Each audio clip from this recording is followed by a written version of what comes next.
Değerli basın mensubu arkadaşlarım, 1,5 asırdır emperyalist güçlerin pençesinde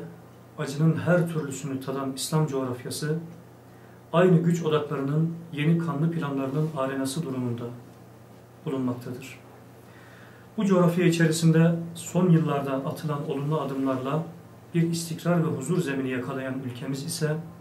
her fırsatta karıştırılmaya ve aynı kanlı tablonun bir parçası haline getirilmeye çalışılmaktadır. Son günlerde IŞİD'in Kobani baskını bahanesiyle ülkemizin değişik şehirlerinde ortaya koyulan eylemler ve saldırılar, ülkemizde bir kaos ortamı oluşturma ve çözüm süreciyle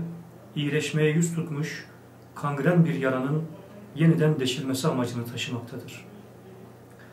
Ortaya çıktığı ilk günden beri en büyük darbeyi Esed zulmüne karşı direnen Suriye muhalefetine vuran, en büyük zararı İslam'a ve Müslümanlara veren ve kimler tarafından kullanıldığı belli olmayan IŞİD isimli örgütten ve sahip olduğu harici, tekfirci anlayış ile ortaya koyduğu vahşice eylemlerden akli selim sahibi her bir Müslümanın beri olduğu aşikar iken, son olaylarda sokaklara dökülen PKK çetelerinin